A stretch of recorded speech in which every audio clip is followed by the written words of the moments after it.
Yang kelimanya ialah cabaran keuangan. Ini memang cabaran yang besarlah dalam dunia bisnes sekarang ini kan. Cabaran untuk kita nak adaptasi, untuk kita nak mendapatkan teknologi juga merupakan satu cabaran besar sebab teknologi ini bukan benda yang kecil dan bukan benda yang murah lah. Dan kos yang seterusnya adalah kos maintenance tenaga mahir dan profesional. Betul, kita hadapi sekarang ini ramai dalam syarikat-syarikat kecil akan kehilangan tenaga-tenaga mahir mereka dan juga tenaga profesional mereka apabila syarikat-syarikat besar boleh membelinya dengan murah kan, offer saja gaji yang tinggi. Walaupun kerja itu duduk 10 tahun, 20 tahun dengan kita akan lihat dia akan shift keluar dan pergi pada gajian yang dia offer oleh syarikat-syarikat yang besar lah. So nak maintain tenaga mahir juga satu cabaran bagi syarikat, nak maintain tenaga profesional juga satu cabaran bagi syarikat, nak maintain kos-kos berkaitan dengan fizikal kan, kos-kos yang berkaitan dengan barang-barang teknologi, barang-barang elektrik, mesin-mesin, fasiliti-fasiliti yang kita ada juga mungkin satu cabaran yang besar sebab barang itu sentiasa naik, sentiasa harganya, spare part pun semakin mahal. Ada kalanya spare part dah tak ada dalam pasaran atau nampak lama sangat device ataupun tools ataupun mesin yang kita gunakan. Dan seterusnya kadang-kadang nak kekalkan nilai kualiti produk versus harga bahan mentah naik kan. Bila bahan mentah naik macam mana kita nak nilaikan, nak kekalkan nilai produk, nak kekalkan kualiti produk. Itu juga cabaran bagi bisnes-bisnes kecil sebab duit itu merupakan satu cabaran yang besar dalam dunia sekarang dalam keadaan ekonomi yang masih lagi belum stable sekarang. Yang kelimanya ialah cabaran tim pengendali brand lah.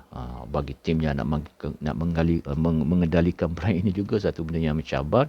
Seperti mana yang kita katakan bahawa nak maintain tenaga profesional, tenaga mahir itu satu cabaran. Apabila tim itu semakin mahir dan sebagainya, ya mereka sama ada mereka boleh buat bisnes sendiri dalam kemahiran yang ada pada mereka ataupun mereka akan dibeli oleh orang lain. Suatu dia katakan bahawa antara cabaran yang besar dalam tim mengendalikan brand ini adalah in-out team tu. Orang yang kita dah latih tiba-tiba keluar, orang yang kita latih keluar, memerlukan satu SOP latihan dan juga kesabaran kita lah. Bila dah keluar tentulah akan mengganggu proses pembangunan brand, proses production dan sebagainya.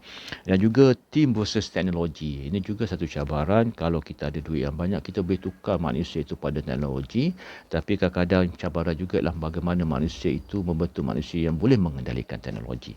Dan seterusnya kemahiran dan ilmu yang sentiasa berubah-ubah lah dalam teknologi, dalam perprosesan, dalam pembuatan dan sebagainya.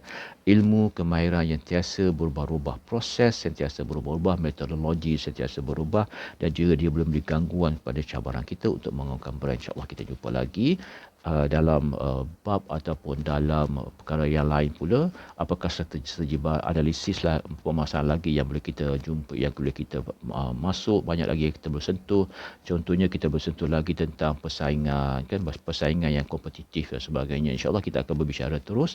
Apabila kita habiskan modul ini, walaupun tebal untuk kita habiskan juga dalam 1000 muka surat ini, tapi kita cuba akan baca satu-satu, berbicara, berkongsi-kongsi sampai kita habis untuk kita memahamkan konsep strategi analisis pemasaran dan kita upaya untuk mengambil apa saja yang boleh memanfaatkan dalam bisnes kecil kita untuk kita terus memajukan bisnes kita dalam cabaran ekonomi yang sebegini. InsyaAllah kita jumpa lagi.